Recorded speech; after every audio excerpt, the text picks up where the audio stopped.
ये इतना सुंदर श्लोक है वाल्मीकि रामायण का कि बुध कौशिक ऋषि ने इसको राम रक्षा स्तोत्र में भी रखा है। और ये वैष्णव का बड़ा प्रिय श्लोक है। मंदिरों में इस श्लोक का रोज पारायण होता है। और विचित्र बात यह है कि वाल्मीकि रामायण में इस श्लोक को शूर्पणखा बोल रही है। तो आचार्य जी कहते थे शूर्पणखा से भी सीखो, कम से कम उस समय की शूर्पणखा भी तुमसे अच्छी वक्ता थी। भगवान का नाम लेना है तो इतना विशेषण लगाकर बोलती है। खरदूषण ने कहा चलो, और महाराज सेना तैयार की है। राम जी ने कहा है लक्ष्मण अब तो चुनौती दे ही दी गई है, अब जानकी को लेकर गुफा में चले जाओ। इधर 14,000 सुशिक्षित सैनिकों को लेकर खरदूषण, त्रिशिरा, अकंपन ये सब आए हैं महाराज। ये पहला ऐसा युद्ध है जनस्थान में जहां राम जी अकेले, और ये साधारण योद्धा नहीं है, रावण से थोड़ा भी कम बल नहीं है खर और दूषण में। रावण स्वयं कहता है खर दूषण मोहिसम बलवंता, इन्हीं को मारे बिनु भगवंता। ये साधारण नहीं है महाराज। आज तक रावण के इस किला को कोई ढहा नहीं सका था दक्षिण भारत के। ये साधारण वीर नहीं है।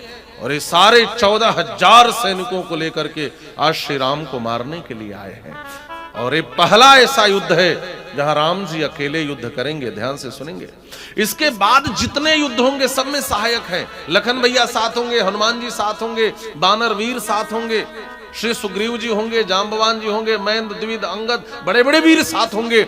लेकिन ये रामायण का पहला ऐसा युद्ध है जहां रावण की तरह बलवान योद्धा है, 14,000 सैनिक हैं, राक्षसी सेना है उनकी, और राम जी अकेले हैं। और पहली बार हमारे राम जी आज युद्ध की तैयारी कर रहे हैं। महाराज वीर रश की झांकी है हमारे राघव की। और जब श्री राम जन्मभूमि का आंदोलन चल रहा था तो इसी झांकी को आंदोलनकर्ताओं ने भी स्वीकार किया। कोदंड कठिन चढ़ाई सरजट जूट बांधत सोह क्यों, मरकत सयल पर लरत दामिनी कोटि सो जुग भुजग ज्यों। यहां पर गोस्वामी पाद ने भी वर्णन किया है, जो धनुष की डोरी उतार कर रखते थे आज राम जी अपने धनुष की डोरी चढ़ा रहे हैं। जरा झांकी देखें, युद्ध की तैयारी कर रहे हैं, धनुष की डोरी को चढ़ाया है, कस करके तरकस बांधा है, कवच पहना है और अपनी जटाओं को बांधा। सर जट जूट बांधत सोह क्यों, मरकत सयल पर लरत दामिनी कोटि सो जुग भुजग ज्यों। कटि कसी निशंग, और फिर राम जी ने अपने कमर को कसा है महाराज। ओ धनुष पर बाण चढ़ा करके जब खड़े हो गए, इस सौंदर्य को देखा खर ने, कहता है भाई भाई देखो देखो, अरे ऐसा सुंदर पुरुष तो हमने जीवन में देखा ही नहीं है।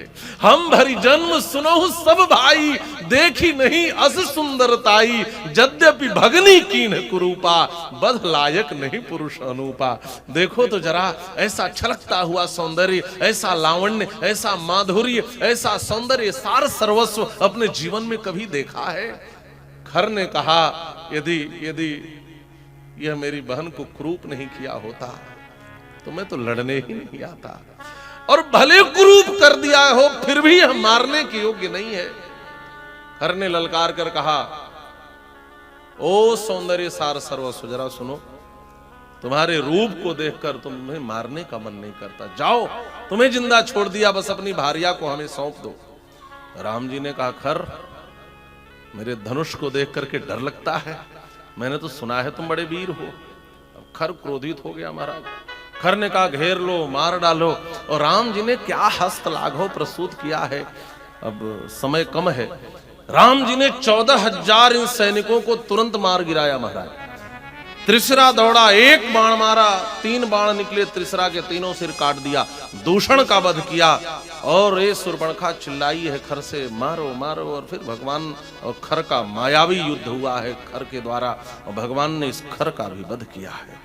शूर्पणखा भगी, और इस प्रकार से भगवान ने रावण के इन सारी जो निशाचरी सेना और ये सारा किला बनाकर रहते थे, आज यहाँ पे सबको ध्वस्त कर दिया है, खत्म कर दिया है। बोलिए श्री राघवेंद्र सरकार की जय। श्री जानकी जी आई हैं तो दौड़ करके भगवान श्री राम से आलिंगित हो गई हैं।